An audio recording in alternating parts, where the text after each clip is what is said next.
Good morning, good afternoon, good evening, you lovely people, whichever one it is for you.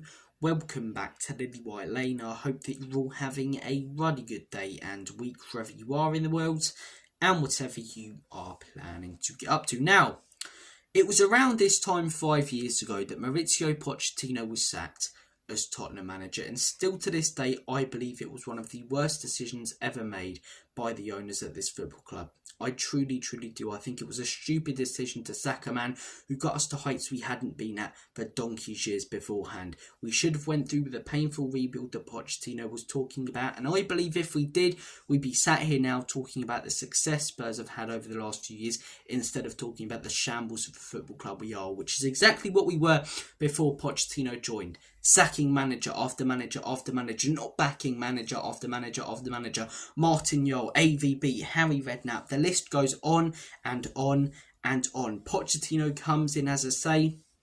Yes, fair enough, the owners give him a bit of money to start things off with.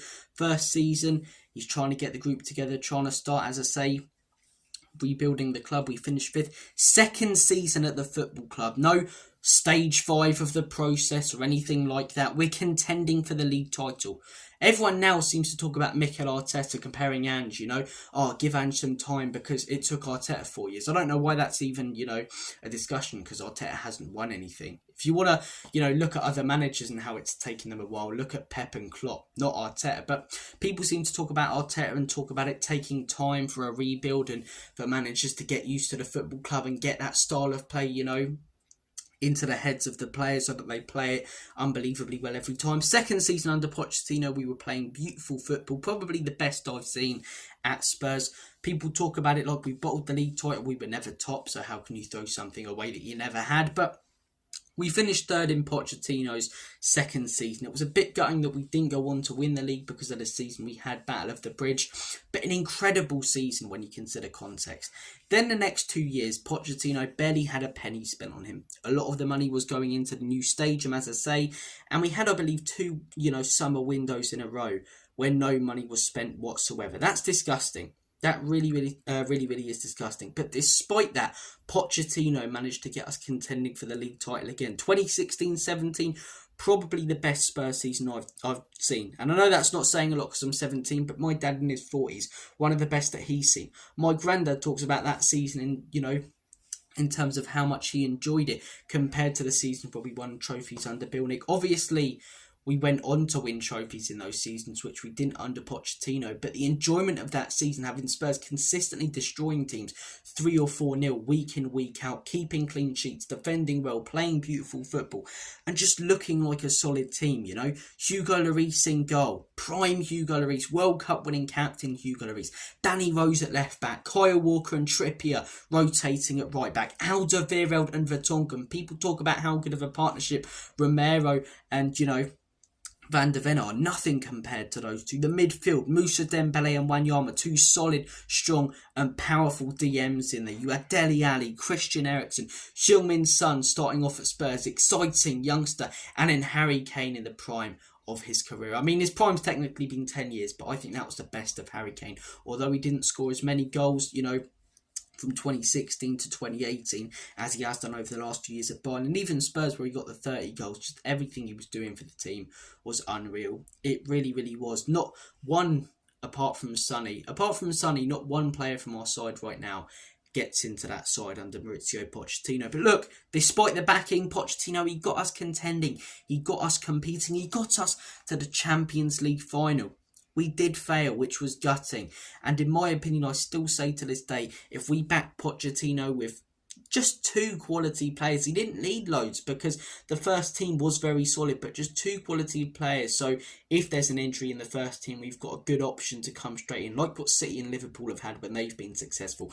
I believe we would have went on to at least win 1 league title under Pochettino and potentially the Champions League, but we didn't. So when we started picking up injuries in these seasons, things weren't going as well. We started capitulating a little bit towards the end. People called it Spursy, but we didn't have the quality to rotate. After the Champions League final, as I say, it was gutting. A lot of the players who had been in that squad for years wanted to move away. Some did move away, as I say. Some were aging, the likes of Danny Rose, for example. And Pochettino said himself, we need to have a painful rebuild. It's going to be painful. but we need to go through with it, as I say. We need to bring in young blood. We need to basically do what I did when I first joined the football club. We have a poor start to the next season and the owners sack him. To bring in Jose Mourinho at the time, which seemed like an, potentially exciting decision, although the football wouldn't be great, we might win a trophy, and then didn't back him. So you sacked Pochettino, a man who put in years of work to turn Spurs into a top side competing for trophies. And then when things start going tits up for the first time, you sack him to bring in a serial winner who only does it with proven and quality players, and you don't give him proven and quality players. It doesn't make sense. If you're going to go on to sack Pochettino, you bring in Jose and you back him with top experience, not youngsters. That's what Pochettino wanted to do. You basically gave Jose Pochettino signings at the start. Pochettino, in my opinion, was completely let down by the owners of this football club. Obviously, there were days where tactically, he didn't get it right. And obviously, there were games where you look back on, if we got the points there, we could have went on to win those league titles. But I genuinely think if he was back in those 2 summers where we didn't spend a penny, if he, as I say, was given those 1 or 2 quality players in the seasons where we were going for the league title, and if he was allowed to go through with that painful rebuild, he would have got us competing at the top level again. It maybe would have taken a year or 2 years, but he would have got us back to where we were from 2016 to 2018, 2019, early 2019 maybe as well. But since Pochettino's gone, it's been exactly how it was before Pochettino. I obviously didn't see it, but it's good. Well, it's not good. It's actually depressing to read up on. But, it's easy to read up on, and I've been told, as I say, about sacking managers before, 2 years, then sacked. And then since, look at what the club's been. Jose, a serial winner, let down by the owners, decent start, positive early signs, sacked after a year and a half. Then we bring in Nuno Espirito Santo, sacked after a few months. Then Conte, sacked after a year and a half. And right now, there's no talk about Ange Postecoglou being sacked in the near future. But we start losing a few games. Top 4, as I say, starts to drift away. Ange will likely be sacked. Out of all of them, I think Ange is the one who's least capable of actually being successful. I think if Pochettino had the money that Ange Postecoglou has had in the last two summers, in those 2 summers when he needed it, we would have been sitting here now talking about Spurs winning trophies.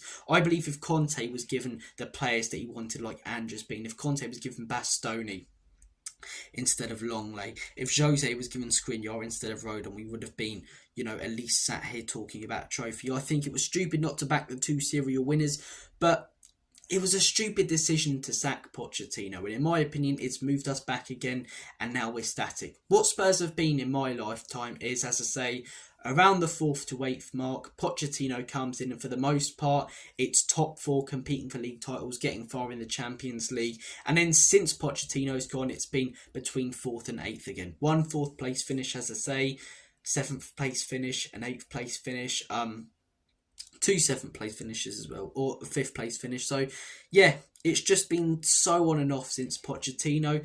The style of play, as I say, was so set into those group of lads under Pochettino. Then we went into the market and appointed 2 defensive managers and started bringing in young exciting talent, which didn't work. We needed experienced players. So the whole philosophy of the club then got muddled up. I thought Ange Postecoglou was maybe getting that back, trying to create his philosophy and, instill it into the lads at the beginning of last season. It's not working out at the minute. But everything over the last 5 years that's gone wrong at Spurs hugely could have been prevented if Pochettino just got those extra 2 quality proven players when he needed them, and if the owners allowed him to go through with a painful rebuild, if they backed him with young exciting players like they did when he first joined the club to get us competing again. That man did wonders for Spurs.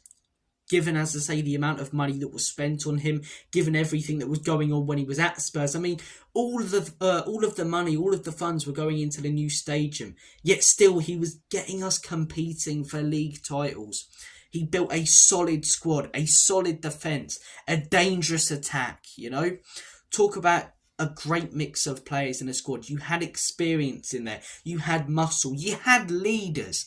That's what we're really lacking at the minute, man. Son, I love him, but he's not a leader. You look at that team. Harry Kane, leader. Lloris at the time, leader. World Cup winning captain for Spurs. Alderweireld and Vertonghen, leaders at the back. Kyle Walker, proven quality, leads by example. Dembele and Wanyama, beasts in the midfield. Ali brought that camaraderie. I'm not talking about the Italian kid that Triggs on about It Only Falls on Horses, but he brought camaraderie to the team, you know. It was such a well-built team.